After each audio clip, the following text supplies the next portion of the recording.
రాజన్న సిరిసిల్ల జిల్లా తంగళ్లపల్లి మండల కేంద్రం ఎన్నికల హోరును తలపించింది. తంగళ్లపల్లి గ్రామ పంచాయతీ సర్పంచ్ పదవికి కాంగ్రెస్ పార్టీ అభ్యర్థి మోరా లక్ష్మీరాజ్యం దాఖలు చేసిన నామినేషన్ కార్యక్రమం విశేషంగా సాగింది. అభ్యర్థి నామినేషన్ ను గ్రామస్తులు పండుగలా మార్చారు. ఉదయం నుంచే గ్రామస్తులు, మహిళలు, యువత పెద్ద ఎత్తున చేరడంతో నామినేషన్ కార్యక్రమం ఉత్సాహపూరితంగా జరిగింది. అభ్యర్థి మోరా లక్ష్మీరాజ్యం మద్దతుదారులు భుజాలపై ఎత్తుకొని ర్యాలీగా కార్యాలయం వరకు తీసుకెళ్లిన దృశ్యాలు ప్రత్యేక ఆకర్షణగా నిలిచాయి. గ్రామ అభివృద్ధి పదంలో కాంగ్రెస్ ప్రభుత్వ విధానాలను అమలు చేస్తారని, పారదర్శక పాలనకు కట్టుబడి ఉంటారని మోరా లక్ష్మీరాజ్యం ఈ సందర్భంగా ప్రజలకు భరోసా ఇచ్చారు. గ్రామంలో పెండింగ్ ఉన్న సమస్యలు పరిష్కరించి ప్రతి కుటుంబం అభివృద్ధి దిశగా ముందుకు సాగేందుకు తాను కృషి చేస్తానని తెలిపారు. నామినేషన్ కార్యక్రమం అంతటా ఉత్సాహం, ఆనందం, విశ్వాసం నిండిన దృశ్యాలు కనిపించాయి. పెద్ద సంఖ్యలో ప్రజలు స్వచ్ఛందంగా నామినేషన్ లో పాల్గొనడం మోరా లక్ష్మీరాజ్యం ప్రజా మద్దతు ఎంత బలంగా ఉందో మరోసారి చాటి చెప్పింది. తంగళ్లపల్లిలో నిర్వహించిన ఈ కార్యక్రమం రాబోయే సర్పంచ్ ఎన్నికలకు రాజకీయంగా కీలక సంకేతాలు ఇస్తుందని రాజకీయ వర్గాలు భావిస్తున్నాయి. ఈరోజు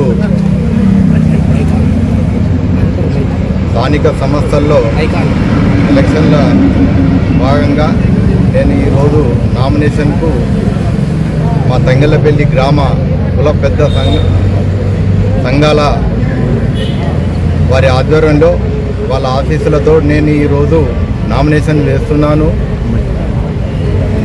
ఈ నామినేషన్ నేను కాంగ్రెస్ అభ్యర్థిగానే పోటీ చేస్తున్నాను.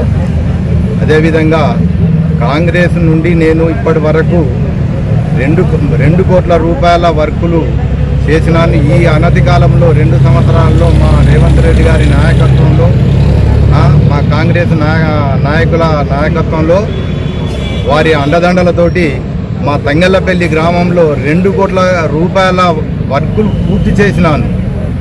అదేవిధంగా నాకు ఈ సర్పంచ్ నన్ను ఎన్నుకున్నట్టయితే గ్రామంలో మా రేవంత్ రెడ్డి గారి వద్దకు వెళ్ళి నిధులు తీసుకొచ్చి ఇంకా చాలా వరకు అభివృద్ధి చేస్తానని నేను తంగళ్లపల్లి గ్రామ ప్రజలకు హామీ ఇస్తున్నాను.